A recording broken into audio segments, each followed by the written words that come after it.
him and not us.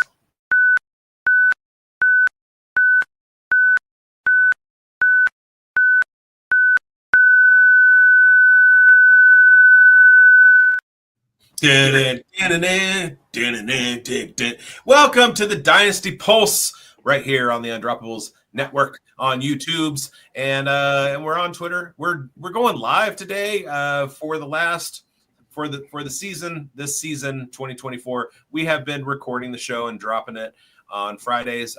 We figured that since it's championship week, we're going to get a little bit more interplay from the people asking questions in the chat because they've got roster decisions to make for these championship weeks. We will also give you our standard content in Dynasty Leagues about whose stock is up, whose stock is down, what are we looking for 2025, things like that. But, I mean, it's week 17, baby. This is championship week. This is the money week. This is when fortunes are won and lost. This is when your bragging rights are maintained. This is when you show everybody in your world. You don't tell them you watch us, but you win. This is it. So get your starts and sits questions into the chat. We will address those. We'll also take Dynasty questions and all that stuff. I'm Biggs, by the way. Greinberg is down there. We got Coach Retzlaff in the building, and Chev down in the corner. Cameras are hard, folks. He's a legendary ball knower and co-host of the Two Guys One Pod Show. Let's get this thing started, shall we? Let's do it, Producer! guys. Oh, wait. Oh, it's not that kind of show. All right. I don't know. Schulte will be here at some point. I'm sure he's going to jump on sooner than later, and he could. He's in the back, rifling through drawers. Yeah, we are got. Let's get the show Chat's started. going already. Yeah, let's talk about our story number one before we get into some chat here.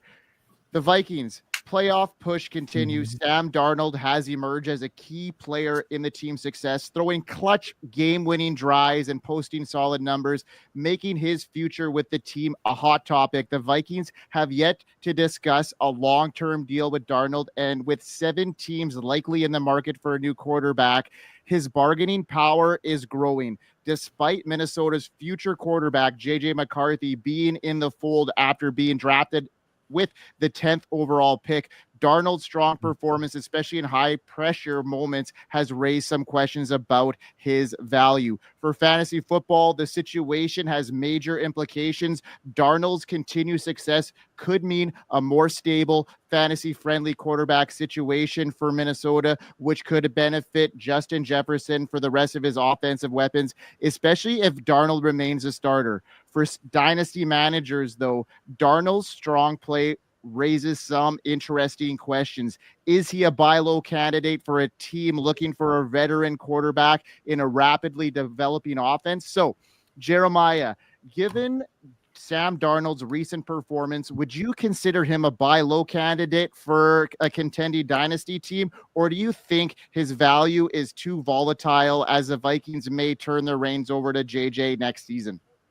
Great question. Yes, easily. However, the value is in the eye of the beholder.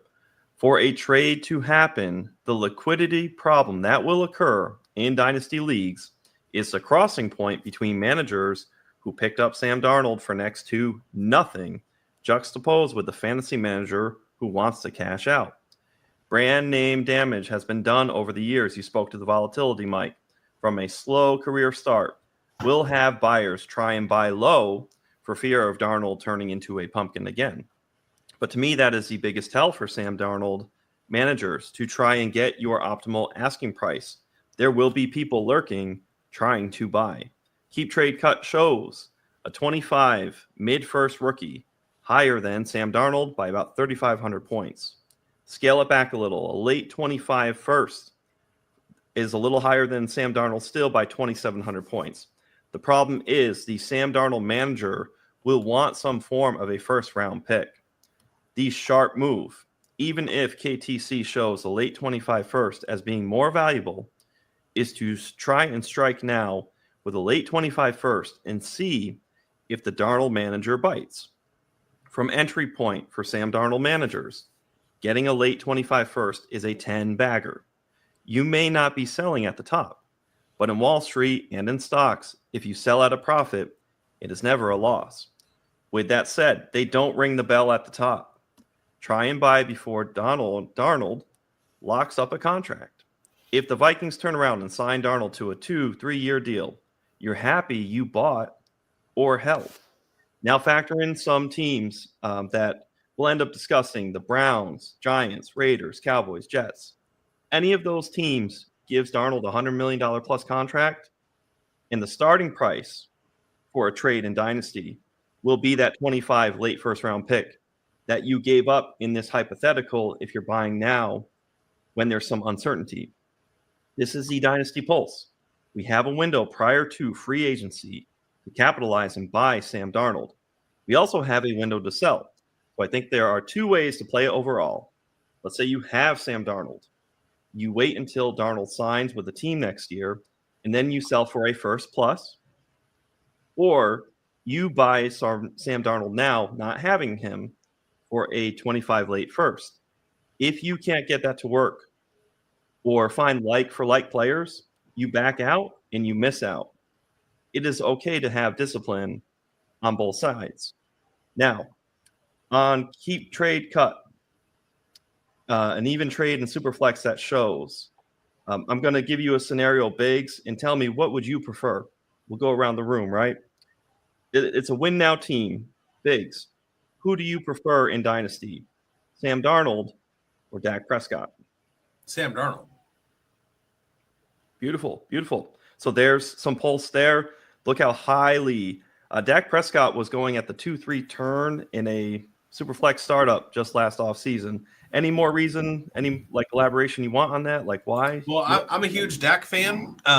Yeah. You mentioned the Browns. It's not going to be the Browns. They just restructured Deshaun Watson today, which for some reason they're going to keep rolling with him.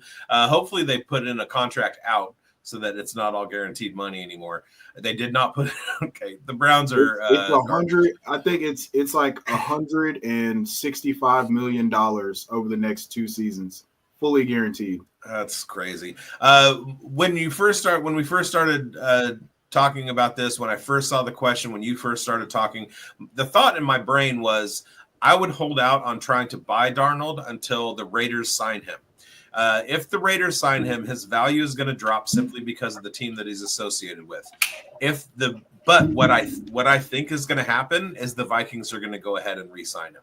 They're going to offer him a contract. He's absolutely played himself onto the team, and I love his upside with the Vikings. Like you said, go buy him now before that happens. I love Dak Prescott. He was coming off a season in 2023 where he was like quarterback 4 or 5, something like that, and was just like his ADP was like in the teens. And he has had that potential.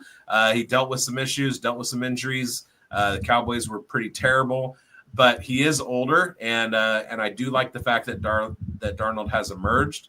The other thing, and there's an underlying question about J.J. McCarthy. J.J. McCarthy is somebody that I absolutely loved coming into the draft. He was a third-year starter, so he was an early declare. He had potential. I watched a bunch of combine stuff. I saw Brett Coleman over at Bootleg Football do a thing where he was talking about watching Sam Darnold or watching J.J. McCarthy at the combine. There was a lot of scuttlebutt on the Twitter machine about J.J. McCarthy at the combine not completing some passes on the wide receiver drills. And what Brett Coleman explained was that the coaches were right there with the media, and J.J. McCarthy was throwing. And every time the coaches told J.J. McCarthy to put the ball in a spot, he put the ball in that spot. Whether or not the receivers got there or he had rapport with the receivers was not the issue. He was doing exactly what the coaches said. He had the second strongest arm in the whole quarterback class, and he drops absolute dimes. So the underlying question is, what do we do with J.J. McCarthy, especially if Sam Darnold resigns? I say, whatever you're doing with Sam Darnold, you want to align him with J.J. McCarthy, just like the Vikings may do in the offseason. Grab McCarthy now while his value is down to pair with your Sam Darnold. Maybe make true trades if you have to, but you want both of those guys on your team, because going into 2025, they will both be aligned with Justin Jefferson, Jordan Addison, and TJ Hawkinson. maybe Aaron Jones to a certain extent. They'll probably draft a running back at some point, but it's going to be a high-powered offense for quite a few years. And whether it's Darnold or McCarthy out of the gate next year, or it's Darnold and then he gets hurt possibly, and McCarthy steps in to like earn his stripes. Both of those guys are in a great situation, and if their value is suppressed right now, go buy both of them. Man, in Billy Madison, where he's like, man, I'm glad I called that guy. I'm glad I asked you that question, big. Now, speaking of sharp knives, we got a sharp guy, Greinberg, all right? Question for you, Mike. Now, Mike, don't be injecting your Chiefs bias now, all right? I'm trusting you here. We're going to give this to you. A win now team, Sam Darnold or Xavier Worthy? Oh, I'm taking Sam Darnold. Anytime a quarterback's involved here in a super flex kind of league, I'm leaning towards the quarterback. For me right now, I love Sam Darnold's situation if he stays with the Vikings. If he is going anywhere else, I am going to sell him for his value right now because I think this is more accustomed to having Justin Jefferson and Coach O'Connell in that system. Those two pieces are, the formula. And it doesn't matter what quarterback, as long as they're competent, is going to be able to thrive in that system. They have, arguably the best receiver in the league and one of the best coaches to develop quarterbacks. So I think this success for Sam Darnold is more accustomed to the people that are, serving him up. Rather than his actual talent. I think, he's done well, and I think he goes elsewhere. I don't think he thrives just like he did in New York or just like he did in Carolina. He never had that opportunity to do well because he just wasn't, equipped with it. So any situation he goes isn't going to be even close to the situation he has in Minnesota.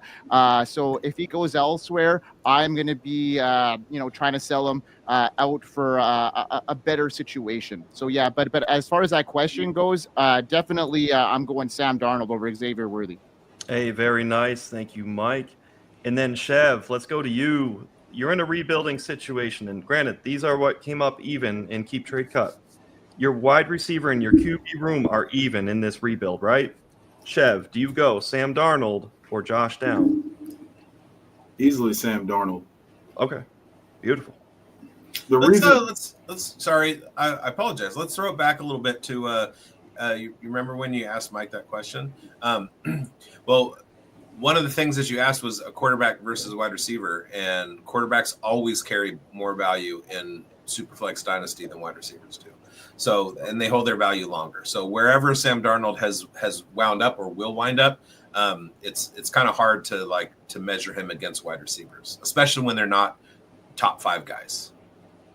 All right, last one, Schultze. You're between the 3rd and 6th best team in the league. You want to push to get into the upper tier, into the top 3. You go Sam Darnold or Tyreek Hill? Oh, I'm still taking Sam Darnold here, simply because Tyreek has not been, the Tyreek we love and know. So there you have it, a price across the board. There's different entry points that Sam Darnold, people who have had him, are feasting. There's a 10-bagger that's out there for you right now, and there's opportunity in the event he stays with the Vikings. His price is only going to go up, it sounds like. So that's my read on that. So very nice. Awesome, guys. That's great. Chev, do you have anything to add about the Sam Darnold situation before we move on to the MVP race? I would like to add the fact that I understand that this is the Vikings are his optimal situation. If he were to get paired with a Ben Johnson, say Ben Johnson goes to the Raiders, takes that head coaching job, or the vapors. Yeah. You're welcome. You're welcome for that daydream. Not gonna happen.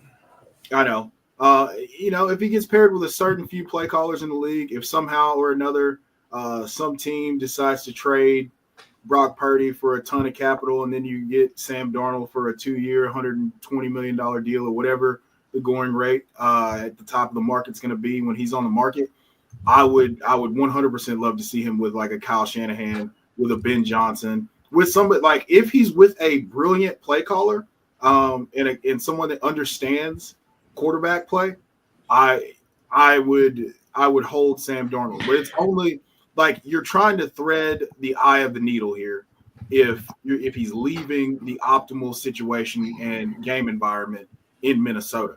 Yeah. So there's a few scenarios where his value could stay the same or go up leaving, but those are very few and far between. Okay, so out of those teams, there's about 7. I'm going to say that are probably in the mix here. So the Browns, are you in on Sam Darnold with the Browns? The Browns can't do it. They don't have. They're literally $50 million over the cap now. And then after the Deshaun Watson signing today, the restructuring. I'll say they just restructured. Yeah. So they're restructuring to try to get under the cap, like whatever the projected cap is.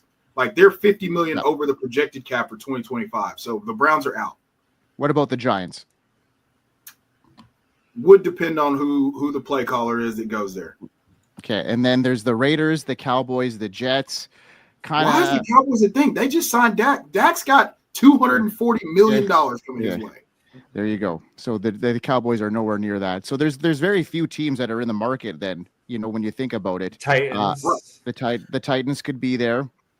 I really think it's going to be the Vikings. What you find is that when a guy has entered a situation and found success, he's going to want to do everything that he can to stay there. On top of the fact that the Vikings have found their playoff quarterback, moving on from Cousins, who has a lot of years under Cousins, and he has potential to take this team to the playoffs moving forward over the next 3 to 7 years.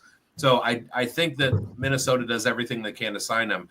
But it does bring up another question about Sam Darnold and his level of play. We talk about Kevin O'Connell, but we've seen situations where guys like Baker Mayfield, once they get it, they can sustain it regardless of their situation, regardless of who their offensive coordinator is.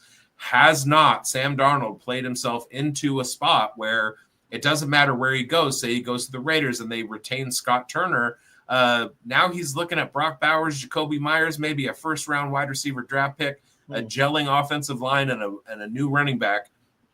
And they have a ton of cap to spend in the offseason. He sustains his level. But we have to look at what the narrative is, and the Raiders are so bad that his value goes down if he signs with the Raiders, even if his level of play is maintained. I think his level of play maintains regardless of where he goes. I would say that the caveat is, how does he look in these playoff games? Because I did not think that the Buccaneers were going to give Baker the bag until I watched him in the playoffs, and I watched him operate at a high level consistently. If Sam Darnold does what he did against the Jags, he's going to be somewhere else next year. They're not giving him the bag. That's the problem. If he performs, if he wins a playoff game, then they're going to give him 2 years, $100 million or whatever it takes to keep that Super Bowl window open to try to marry him up with Justin Jefferson and TJ Hawkinson. But if he just looks like crap and they're having to manage around what he can't do in a playoff game, he's going somewhere else. Because Kevin O'Connell can just do this exact same thing for about $30 to $40 million less a year with JJ McCarthy. And I know they have that option. So I don't see Minnesota paying a bag for Sam Darnold unless he can get them to the NFC Championship game. I think they need to win 2 games for him to get that bag, knowing, their system, having Justin Jefferson in there. I just can't see them doing that with the blueprint they've presented, and, with Kevin O'Connell's pedigree. I just think that, he knows his quarterback situation, and they drafted JJ for a reason. I could see a bridge deal happening, but it won't be an astronomical amount of money. And if Sam Darnold goes out and wins one playoff game and the Vikings don't want to pay up, there's going to be a team that's going to pay up for him. And I think the JJ McCarthy injuries kind of changed that calculus a little bit. If JJ McCarthy had been healthy and able to operate with practice squad reps and with second team reps and stuff throughout the season, I think that would kind of give the franchise a better idea of what they have going forward. I think they need to run it back with Sam Darnold just to give JJ McCarthy some time to develop. The other wild card in this situation is the New Orleans Saints. Depending on what Spot Track shows with Derek Carr's contract, there is a good chance that the New Orleans Saints offensive coordinator, who did work with Sam Darnold for a full year last year in San Francisco, may have an inside track on what he could expect from Sam Darnold, and the fact that Sam Darnold could possibly acclimate to that offensive system in New Orleans. Look for that as kind of that's another scenario situation too. That's another scenario where he could 100% come in and thrive, because I mean, if that offensive line, like Derek Carr looked like he was playing MVP ball when the offensive line was healthy. So yeah, he could completely come in and fit in New Orleans as well. But they're another team that's absolutely Can they money launder that? Can they make that happen? Well, they're Sean paying Payton beignets like they did Zion Williamson. And one note on Sam Darnold, part of what Chef said, there's vividness bias, because if Sam Darnold just tanks and just takes a fat dump in the playoffs, it's going to affect his market. But it's divergently an opportunity huge, because vividness bias, if Sam Darnold lights it up, let's say they go 2 rounds and he kind of does like this Jordan Love thing where he plays well, but hey, they get a tough break at the end.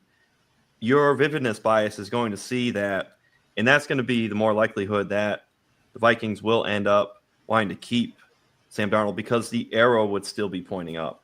Brock Purdy was in a similar situation, lit up the Cowboys and then lost to the Eagles because he got hurt. And we have the analytics on Brock Purdy, and his per snap performance is elite level, but his value in Dynasty doesn't reflect that. He's a lower tier than what his potential is. So Darnold could wind up in the same situation. I would love to see Darnold stay with the Vikings for a lot of reasons, and for the story there. And I'm just a little less hopeful that it'll happen because of the money constraints. But let's do it. Let's hope that. Well, I hope he's the Las Vegas Raiders, so we don't waste a first round pick. There you go. Yeah. All right, let's move on, guys. Let's get into the MVP race, and it's heating up. Lamar Jackson has made a compelling push for his 3rd MVP award, edging closer to Josh Allen.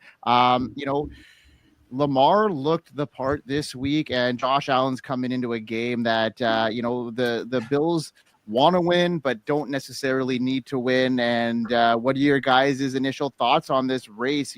Who's been the more valuable component to their team as far as fantasy football goes? Biggs, I'm going to start with you. With Lamar Jackson's improved passing, his dual threat ability, does he now surpass Josh Allen as the top dynasty quarterback, or is Allen's potential still the safer bet and long-term success?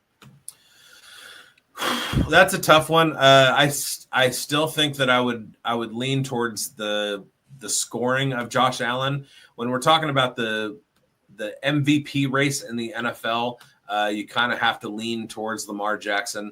But in fantasy, I still think I give the edge to Josh Allen.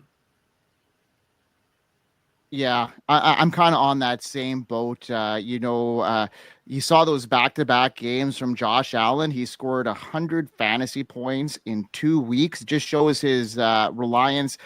He's got that upside as far as the goal line work goes. I think that's where the kind of the deciding factor is for me. The goal line work he gets and the upside is with the touchdowns there. I think is just second to none. Is there anybody on the Lamar side of the train here in this conversation? There you go, Chev. Let's hear from you, man. Yep. All right. I'm going to answer both parts of the question. In fantasy, there's a safety with Josh Allen. I mean, he's quite literally doing what only Aaron Rodgers in his prime had done from a fantasy perspective, finishing as quarterback 1 or quarterback 2 for like 4 or 5 straight years. I think last year, is he like QB4 this year? Or has he climbed to like QB2 now? 2. Okay. So a few weeks ago when I looked, he was quarterback, he was QB4, and that was going to be his worst finish. I think that the fact that he's their goal line back, the fact that you can pretty much pencil him in for 4,000 yards rushing, another 700, and then 10 touchdowns on the ground to go along with 25 to 26 passing touchdowns as a floor.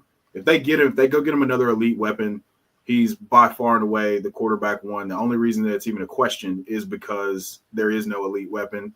Dalton Kincaid, a.k.a. Dalton Schultz Jr., has not shown up in a way that we thought that he would. And so Josh is just kind of doing the whole Madden Greg Jennings thing and putting the team on his back right now. So with that being said, sorry, got a random phone call. With that being said, I would have to go with Josh as a safe play. But what we're about to witness from Lamar is a 4,000 passing yard, 1,000 rushing yard, 40 touchdown with 5 interceptions. So the ceiling for Lamar is there. And this is with him going cruise control in like 4 or 5 games. If he ever has to press, you could be looking at a 55 to 5,800 yard season where he throws for 4,300 yards and rushes for 1,200 yards. Like, the ceiling is with Lamar, but the safety is with Josh. And that's what you kind of have to go with from a dynasty perspective. I mean, like I said, he's 140 yards away from rushing for 1,000. He's going to throw for over 4,000 yards, and he's already accounted for 40 touchdowns. So, like, I mean, he needs 1 rushing touchdown to hit 5 rushing touchdowns. I thought you were about to say you were now about to witness the strength of street knowledge. But, oh, yeah. And then, yeah, Lamar's the MVP. Let's stop this nonsense. Lamar is the MVP. Jared Goff might have something to say about that. I mean, bet Jared Goff if you just want to light $100 on fire. 100 to win, 850, I think it is now. But I'm just saying he needs to be in the conversation. He does need to be in the conversation. That is a valid point. Thank you. If there were no guys named Josh Allen or Lamar Jackson, that would be a totally awesome thing to do. Or Brock Bowers. But here's the deal. Lamar Jackson is this season the 4th highest QB, like the 4th highest passer rating of all time. Okay. He's going to lead the league in passing touchdowns, passing yards, and rushing yards.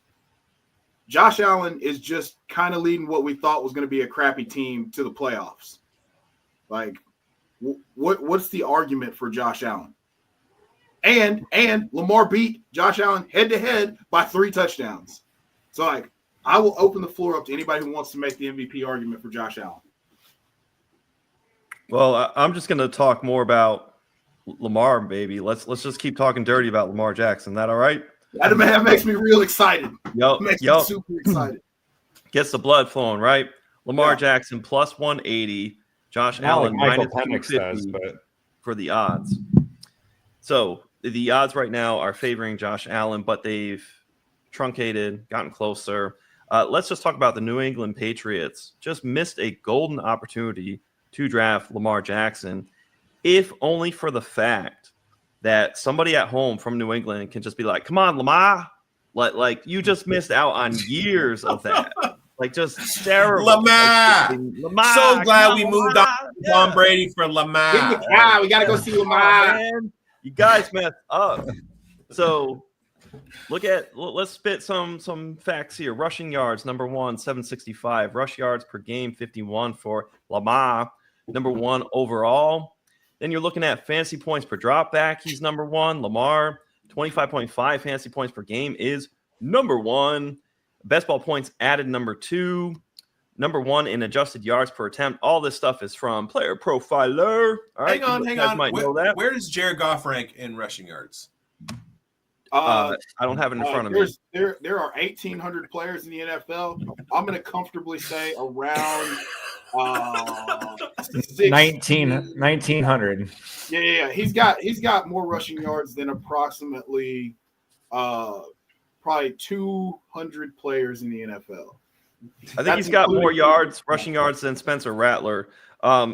Jared Goff is plus 2,500 for MVP.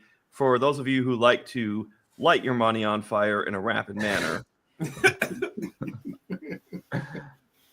Jared, hey, so real quick, we don't have to spend a bunch. I didn't mean to derail us here, But what scenario can Jared Goff win the MVP this year? What does he have to do over these next 2 weeks? Like throw like 12 touchdowns? Yes, I think so. Like, would that do it though? No. Probably not. So that would put him at like 40. That would put him at like 45 touchdowns, and Lamar's going to have around 45 touchdowns to go with 1,000 yards rushing. So he has 59 yards rushing and no touchdowns, an average carry of 1.84 yards. So, attaboy. It's pretty cut and dried to me. All right. So let's talk. Average human male per carry. So what quarterback is going to win the Super Bowl this year? Jared Goff. I mean, honestly, I would before the Detroit Lions lost to Liam McNeil and Carlton Davis broke his jaw, and then they lost all their other linebackers besides Jack Campbell. I 100% wanted to say the Detroit Lions. I just don't know if they have any stopping power whatsoever right now. Yeah, they're getting floored, man, on defense, and they've turned into the Carolina Panthers on defense, man. They don't have anybody left. I would say, don't they have like 13 defensive players on IR or something? They have absolutely nuts. Three guys from their starting 11, like where their season started with. They have 3 guys: Jack Campbell, Brian Branch, and I want to say maybe no, not Khalil Dorsey. The other guy. What's the other guy? Terrion Arnold. He wasn't a starter though. He wasn't a starter. He's playing snaps now, but one of the other corners, because even Khalil Dorsey like broke his leg in like devastating fashion.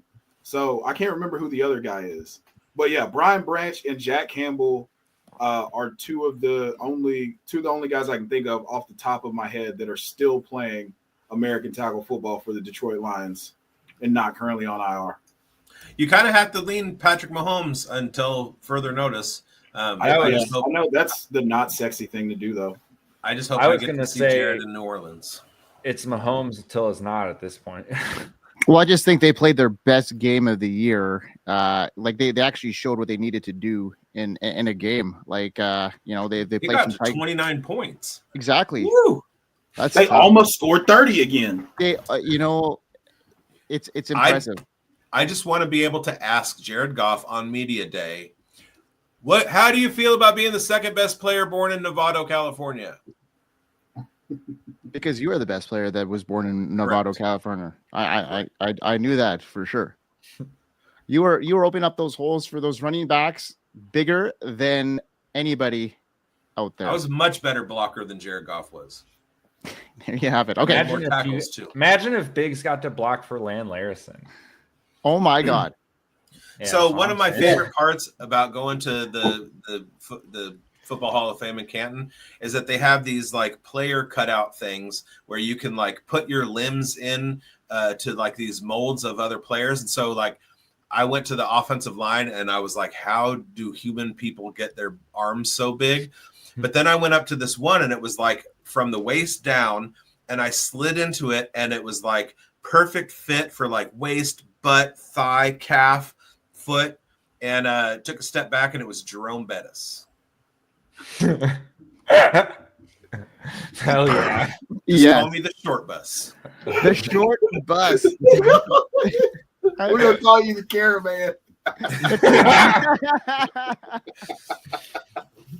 I love it. All right, guys. Enough about the news. Let's talk about our fun segment here, and that's our stock up, stock down. And Schulte, you've been quiet, so let's start with you, my man. Hello. I'm going to talk about some Xavier Worthy for you, Mike. And I think stock up here, a couple of reasons. Last 3 weeks, the snap share is up to 80% higher. The targets have been 11, 11, and 9 the last 3 weeks. The yardage has not been like the greatest, but like this is a eye test usage thing for me. And they're figuring this guy out, man. I know Rashee Rice is going to come back next season and like they're going to compete with each other, right? But the two of those guys are also going to complement each other. And we're also watching Travis Kelce on the decline. We're at the point where I think we're going to watch him play for 2 more years probably. But I think what we saw this weekend was like his ceiling game now. Like 8 for 82 and a touchdown. I think he had something in that ballpark. Like, so that's probably his ceiling. So I don't think we need to factor him in, like we were this past offseason. I factored him pretty strongly this offseason and was wrong. But so I think it's finally time to pull that one back a little bit, which leaves room for both of these receivers. I just love the usage. I love that he's got how many touchdowns? 6 touchdowns. They're figuring him out in the red zone. They're using him in the red zone. He's got 10. 10? Oh, yeah. What was I was looking at I think he has 4 just receiving. Yeah, I was just looking at receiving. I forgot. Well, yeah, the usage, targets, snap shares are all climbing up in a situation that's just going to keep getting better for him, or it's not going to get worse at least. Hell yeah. He will be on every best ball roster I have next year. Oh, dude. So to support your point, this could be the start of something really special that could lead Patrick Mahomes back to being an elite fantasy option.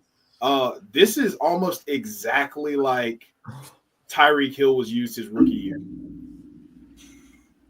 Like, I'm not saying that he's Tyreek Hill. I'm saying this is exactly how they used Tyreek Hill his rookie year. And like that role blossomed and grew. And they were trying to do this with him down the field. It just so happens that he has the worst spatial awareness of any human being on the planet.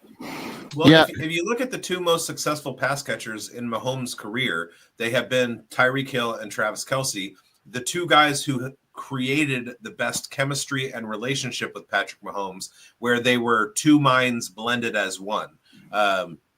And if Xavier Worthy can get to that level where he knows where Mahomes is going to look for him, and Mahomes knows exactly where Worthy is going to be on any play that breaks down, sky's the limit. Yeah, I think that yeah. Go ahead, guys. I get real excited about this because I was like, a Raider fan just said that. I'm not so optimistic about it, and that's coming from somebody that loves the Chiefs, and I just don't ever see them ever having another Tyreek Hill. I don't think they want to go that route. I think they want to have numerous weapons that if they get an injury, they have a plug and play guy. They don't want to rely on one sole beneficiary. I think that Xavier Worthy is going to have his role. But Rashee Rice, to me, is their guy. He showed, getting those design, plays off the line. He was just a dynasty top 12 guy headed in, after his start to the season. I just think he would have been the guy moving forward. He's going to take some pressure off the Kelce situation. But like Schulte said, Kelce is going to be here for another 2 years. And, he's not going to have that prolific role, but he's going to have, he's going to be there when they need him, and they're going to rest him. And I just see them spreading the ball out. Biggs was the one that got me on to never putting all my eggs into one basket with the Chiefs. And I'm never going to do that again, based off of what I see them spraying the ball around. And I don't think they want to have a guy that's their superstar. They want to have numerous guys that could get there. And Xavier Worthy's a flash in the pan. He's a great guy. And I think he's a big part of their future, but I don't see him being the Tyreek Hill that everybody hopes. He's a great guy. What, do you know him? Oh, yeah? Where's Rashee Rice been the last 6 weeks? Just disappeared. It's been the Xavier Worthy. He's practicing for F1. He's going to turn into Tyreek Hill. Like, nobody expected former running back return specialist to turn into one of the best receivers of a generation. Yes. What I am saying is that role is still there in the offense for him to be able, like the gadget guy that can go 80 because he's faster than everybody, and they're already they've been manufacturing touches for him. That's gonna be there next year with Rashee Rice and Travis Kelce operating and controlling the middle of the field, and you having to roll a safety down into the box or into coverage to make sure that Travis Kelce or Rashee Rice aren't wide open, and that leaves you one-on-one with a guy who runs a 4-2-1. So those opportunities are already there. They're just not connecting on them. And if if Xavier Worthy takes a small step forward, you're looking at another probably 1,100 yard season and 6 or 7 touchdowns for a guy that you right now probably could get for a late first round pick or like an early second round pick, depending on what situation the other owner is in. So I love the fact that's Schultze's stock up. And I think that the ceiling with a quarterback as prolific as we've seen be prolific as Patrick Mahomes is something that we need to be a little bit more overstated about. Yeah. I just think that it changes when you're talking about, if you're talking about matchups in redraft, or you're talking about underdog best ball drafts. Better in best ball, 1,000%. I agree with that changes things. As long as Matthew Nagy is the Chiefs offensive coordinator, they're going to be changing up the game plan. You have two different types of teams in the NFL. You have teams that are kind of locked into a certain style of offense because of their personnel. And then you have teams that can change it up week by week. And that's exactly the blueprint of what we saw the Patriots do over the course of their dynasty. Was they went into every week with a totally different game plan. So a defense did not know what to focus on, because as soon as you start focusing on one guy, they're going to somebody else. And I think that's what we see with the Chiefs just about every week, is that it's a different player every week because the defense isn't expecting it. And Andy Reid's teams, and especially Matthew Nagy, know how to scheme it up and come out with the W. And it's frustrating as hell, but I tend to stay away from what's happening with the Chiefs on offense and fantasy. I mean, look at their wide receiver core right now. Hollywood Brown came back. They got DeAndre Hopkins, and it was the Xavier Worthy show. Who expected that? This week, everybody's going to be like, well, Xavier Worthy had a huge week. Suddenly, DeAndre Hopkins has a 2-touchdown game. I mean, it's just like, what do you do? They did the same thing with Marquez Valdez-Scantling. They did the same thing with Juju Smith-Schuster. Those guys spike throughout the season, and it's frustrating to try and like put your finger on one guy who's going to be it, and it's not even Kelsey anymore.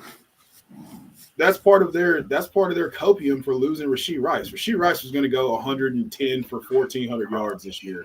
Yeah. Like that cost me like 8 Best Ball Mania teams. but I mean, I didn't mean to derail us and spend that much time there. But I really loved your stock up, Schultz. Quick chat. Chev and I only have 40 more minutes until our show on player profiler. So. Well, let's just put into this like how great the future is for the Kansas City Chiefs, and they could go offense. On five, Pete. Let's get it in. Jesus Christ, man, I think ultimately for Worthy, for me, it just comes down to like they did everything with him this year, and he's put up these numbers with them trying to wing it with him. And we're watching them figure it out. So I just don't see a world where he's going to regress. All right, Coach. Which future Raiders wide receiver is your stock up? You talking to me about a Raiders wide receiver stock up? Future. I see. Oh man, you sly devil, you man. I was like, what are we talking about? Hey, T. Higgins is about to get paid. Whether it's Joe Burrow or Drake May, sign me up. Or apparently, with what Biggs is saying, the Raiders. Sam Darnold. Higgins, you love that, right? Especially over Dak Prescott. Hey, Higgins, I called that on a podcast last summer. Next Raiders quarterback, Sam Darnold. It's coming. T. Higgins is 8th in fantasy points per game, 17.3. 7th in red zone targets from DD Fantasy Football. The Trinity Tracker. Higgins has a 7.44 score, which is high-end wide receiver 1 territory. Scores above 6 are good, even higher, better. Jamar Chase, for reference, has a 7.54 Trinity score, and this measures wide receiver and tight end capabilities. Higgins, in just 10 games played, has 35% air yard share, 26% target share, 2.97 yards after the catch per reception, and 2.03 yards per route run. Dynasty Daddy has a trade volume tool. 3 to 4 weeks ago, 370 trades for liquidity. 2 to 3 weeks, it went down to 290. And then 2 weeks ago to 92. And then in the last week, 76. So we've gone from almost 400 down to 76. As it is becoming clear, T. Higgins will be in an optimal spot in 2025. This lack of liquidity in the trade market just goes to show that Higgins managers want a high buyout, and potential buyers wish they had yesterday's price. Anybody who watches The Wire knows that. All right, the price of the brick has gone up, and that price is gone, yesterday's price. As they say, yes, love The Wire. Shout out to The Wire. People who don't know, I feel sorry for you. So exercise for the room via KTC. It's 2025 and you're a win now team. Let's go over to our Chiefs fan, Mr. Greinberg. T. Higgins or Rashee Rice? Rashee Rice. Yeah. Just pretty clear easily. Yeah, I just saw what Rashee did. I do like T. Higgins. I just think the younger player with, the upside connected to a quarterback like Mahomes. I like that upside. Even with them spreading the ball around, they love Rashee Rice there in Kansas City, and I see him having a bright future. So yeah, I like Rashee in this situation. That's a tough question though. All right, Chev, I picked you on purpose. T. Higgins and this is pre T. Higgins' destination being known. Let's say it's kind of George Pickens. Purgatory. Dude, you knew what I was doing. It's I knew exactly and when you said I did this on purpose, I was like, yes. Yeah, no, I was listening to some other content the other day, and they asked this question, and everybody else said T. Higgins. No, it honestly, it probably will be, unless Pittsburgh can get their quarterback situation figured out, it should be T. Higgins. They just signed Russell Wilson. It's been confirmed. Yep. They just extended him. They just extended Russ. For how long? Don't you pay attention to the news desk writer? Yeah, I've been just on a podcast for the last 2 hours. So have we. Yeah. Pittsburgh wants to start contract extension. It's forever. Yeah. Well then George Pickens to the moon for forever. Yeah. You know what? For George Pickens. That contract is unlimited. Yeah. Hey. All right, I'm going to play this one too, Coach. Treylon Burks.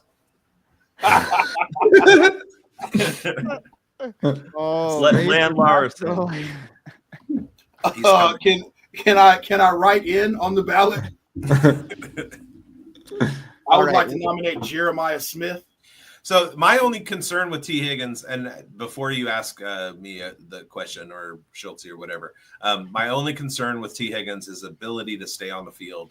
And I sold off T. Higgins a couple seasons ago and haven't regretted it at all. You pointed out his fantasy points per game. Unfortunately, that is in the games that he's actually able to play. And so while I say tongue-in-cheek that he's a future Raiders wide receiver because they have a ton of money and they can go out and sign like the top of the positions that they're looking for, I don't necessarily want him on the Raiders because I want a player who's going to be able to play 17 games in the season. And T. Higgins has to do that to convince me that he can. I cannot enter a season thinking that he is actually going to do that until he does. So would you, and now for you, Biggs, would you go T. Higgins or a 2025 rookie mid-first round pick? Oh, I'd take them first. Okay. Especially in this climate, in this economy. Absolutely. I mean, what's mid-first to you? Because there's Luther Burden. Give me Luther Burden every day. No, absolutely not. Absolutely not. What if he's with Drake May now? It's Higgins with May. Does that change it? Never Luther Burden.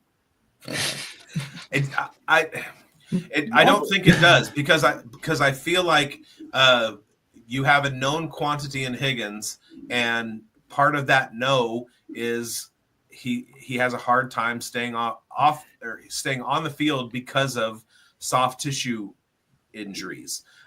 It's conditioning stuff. It's maintenance stuff. It's like he's not Terrell Owens. He's not out there like working his body into shape You see guys who are able to play with injuries like that, and they don't suffer major joint injuries. He hasn't really suffered he had a hip issue, but it's hamstrings, it's calf strains, it's things like that. A lot of that is maintenance. I watched the Julian Edelman podcast, not to brag, but he talks a lot about how hard it is as an NFL wide receiver it's a 365-day a year process to maintain the muscles, getting the massages, putting in the work, being conditioned in the proper way.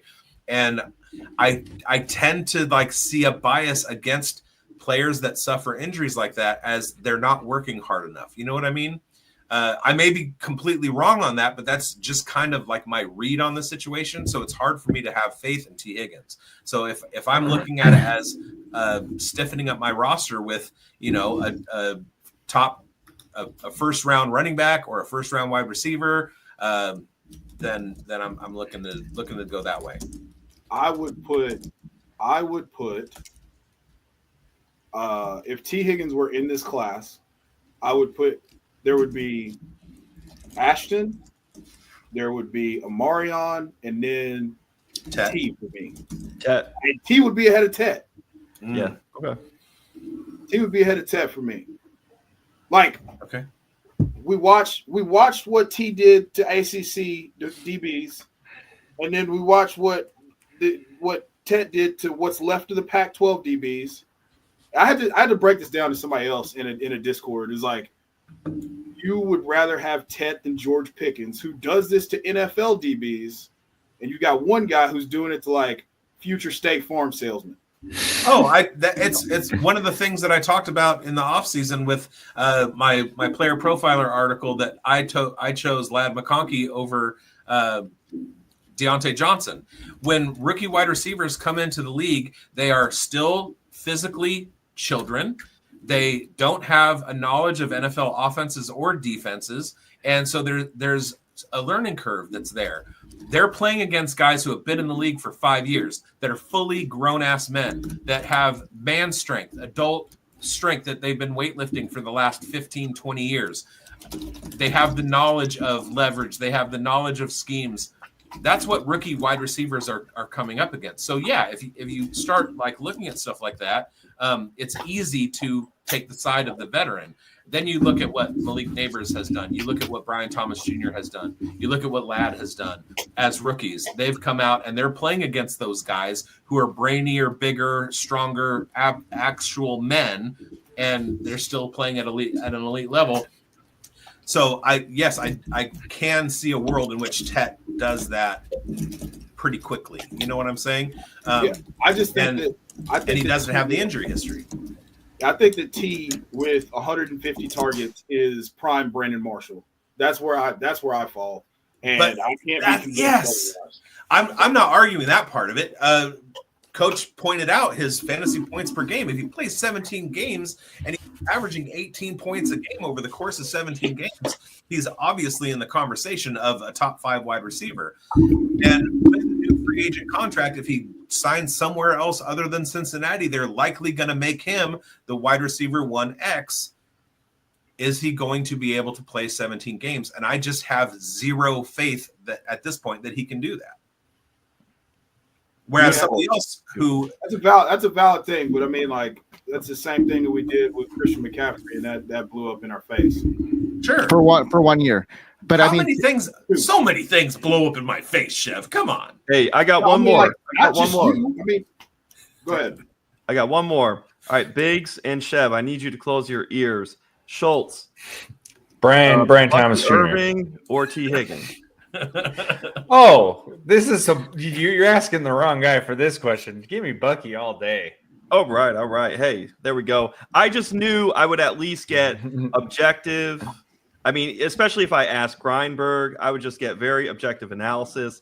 I knew if I asked Biggs and Chev, it would just be tilted. Biggs and Chev would be in alignment on some T. Higgins. So I just wanted to check just to be sure. I love it. Okay, guys, we got about you guys have to get off in about 10 minutes to get your show prep for the next one. We're good. Stir the pot, baby. Stir the pot. My stock up is New England running back Ramondre Stevenson. Now, coming into the season, there was fantasy points, especially Ryan made a great point about regression to the mean in efficiency. And Ramondre had gone into a season where he was less than efficient and he was behind a terrible offensive line. So he was due to have a better season. Right now he's sitting at RB25, RB23, I want to say, in half PPR leagues. And this New England situation is only going to get better for him. Yes, his points per game has gone down a little bit since Drake May's first couple weeks, but he's still providing a very consistent floor of 10 to 15 points every week. And that's something that I can bank on. And he's only going to get better. Going from the finish that he had last year and his ADP in the drafts this year, him finishing at RB 24, somewhere in the RB2 conversation, his stock is definitely up from where it was last year. And if you had taken a chance and gone out and tried to bank on his due for positive regression to the mean in his efficiency, it's only going to increase over the next couple of years. Now, that said, he has a very short ownership window. So you're going to want to get in and get out as quickly as you can because he is going to be going up in age. He has had some injuries that are going to tend to pile up over the next 2 to 3 years. So I give him 1 to 2 seasons of top 24 type play. I'm not saying he's gonna, I'm just saying that's kind of what we can expect from him at this point. And that's better than what we had coming into the season in startups. So Ramondre Stevenson is my stock up for this week. Sweet. Shout out to the 197 viewers live here. So ish. Appreciate y'all for tuning in. And now let's get to Chev's stock up. Oh, I've been waiting on this. Oh, it's Big Rig Chig Okonkwo, baby. Yeah. I've been excited about this. I've been excited about him since we drafted him. I found out that we were going to let Jonnu go to the Patriots. This was supposed to be like a 1-for-1 replacement, and I've been really frustrated with the way that he's been used throughout the course of the season, mostly because Will Levis is trash. But that, and it's hard to get players touches when drives abruptly in because your quarterback throws it to the other team instead of your team. But that's neither here nor there. Okonkwo is a 95th percentile athlete. I believe his 40 was in the 95th percentile for tight ends on per player profiler. And he is obviously, you saw the 70-yard touchdown against the Texans, and you've seen what he's done over the last 2 weeks. I tweeted out from the account earlier today, week 14, there's no way I could start Okonkwo. He doesn't even get targets. And then going into week 17, it's I think I have to start Okonkwo. He's got 21 targets over the last 2 weeks. And then Titans OC Nick Holes came out and said that he's done he said he's been dynamite with the ball in his hands. And that's the way that you use him. You let him catch and run. Be the easy button. Throw it to the guy that's 5 yards in front of your face. And really fast. Let him catch it. Let him run with it. And ever since they started doing that, he's been a tight end 1 the last couple of weeks. And I expect this to continue for the last 2 games of the season and going into 2025. Schultz, we talked about it last night. Devin Lloyd, Foye, Louis Miller cannot cover anybody. And so that could lead us to another big Chig Okonkwo game. So Big Rig Chig is my stock up player. Now, you said that, but what I heard was he has become what we wanted Treylon Burks to be. Yes. Unequivocally. And Treylon Burks on IR for the rest of the year. T's and P's. I hope that you find a wonderful home and build yourself a second career, probably as a Pittsburgh Steeler. In Las Vegas. Oh, that would be the perfect marriage for you, Biggs, eh? Treylon Burks in Las Vegas. Wow. Brock Bowers, Land Larison. Oh my Jacoby goodness. Myers, Yeah. T. Higgins, Sam Darnold. Rashad White. Yeah. Yeah. All of the above. Yeah. Rashawn White getting Van traded Jefferson. for a 2025. Give me all the Pokemans. Yeah. There we go. All right. I'm gonna do my stock up, and then we'll hit the road for the day because we're over about an hour, and I got two boys here that got to get on to the Today Show. So let's go. My stock up is Jerome Ford, and with Chubb out for the season and his contract in doubt, we're not sure what's going to happen in Cleveland. Chubb's potentially leaving this offseason, and Ford has got some high volume opportunity. He's got dynamic playmaking ability, and he's got 2 years left on his contract. He's averaged 8.4 yards per carry against the Chiefs. He had that long run, and he can catch passes in the backfield as well. I love his situation, and I'm not technically sold on his situation per se, but I like his opportunity. I don't think Cleveland has an opportunity to bring in any competition that's going to threat Jerome Ford in the future with contract wise. They may, bring in some veteran presence, but they don't have anybody to bring in as far as salary goes. So I like Jerome Ford here. I like his future and his opportunity, and he's shown that he's got that big playability. So I like his situation, and I think he could be a guy next year starting for the Browns as their RB1. You know how many teams next year I'm going to have with Ramondre, Jerome Ford, and Chase Brown? All of them in the championship. All of them. So many. What a great Chase Brown, Jerome Ford. I love it. I love that, Biggs. Tyjae Spears. Yeah, we got these young running backs coming off their second, third years. That's when you can really take advantage of these guys. And if you've punted the running back position this year, probably reaping some benefits at this stage of the game with the likes of the Chase Browns out there and your Bucky Irvings as well. Yeah. Twist the knife, baby. I mean, look, I was never not a Bucky guy. I was just pro. Oh, now we yeah, okay, all right. Two things can be true. Yes, we'll take Bucky's my start of the week, man. Oh, talk dirty, baby. Talk dirty. Talk dirty. We love it. I mean, honestly, seriously though, is there any world where Bucky doesn't rush for at least with the Rashad White fumble and with the way that what's his face, Liam Cohen and Bowles talked about it, this is like a Bucky legacy game opportunity, is it not? I really hope not, because I'm facing him in a championship game. I am too, and I've just been prepared to put on a brave face and my big boy pants and walk out. Just hope that my team's strong enough to overcome a 35 or 40 ball from Bucky. I do know a world though that he doesn't do that, and that's in my Madden 2024 Buccaneers season play. I'm just gonna not give him the ball at all, and it's just gonna be Rashad White. Yeah, there it is. Yeah, that's what I want. Just to spite all of you guys. I just see Biggs playing take that, Bucky. Yeah. Hope you like watching that third down from the sideline, Bucky. You're the gunner now, Bucky.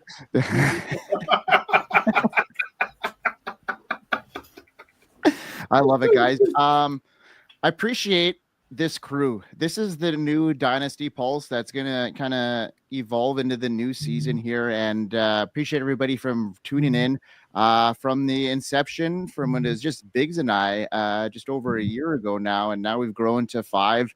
Our Wolf Pack is growing, and appreciate everybody from tuning in from week to week, and Biggs, like you always do, bring us home so graciously. All right. Unless your name is Big Draft Energy or Jax Falcone, we hope you win. Yeah, we'd love it, guys.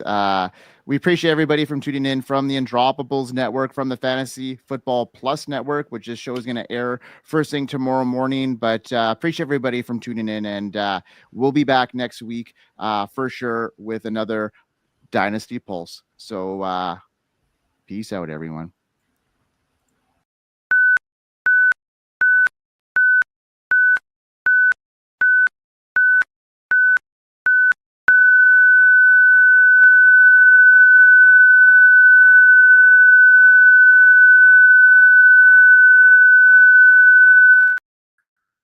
was a lot.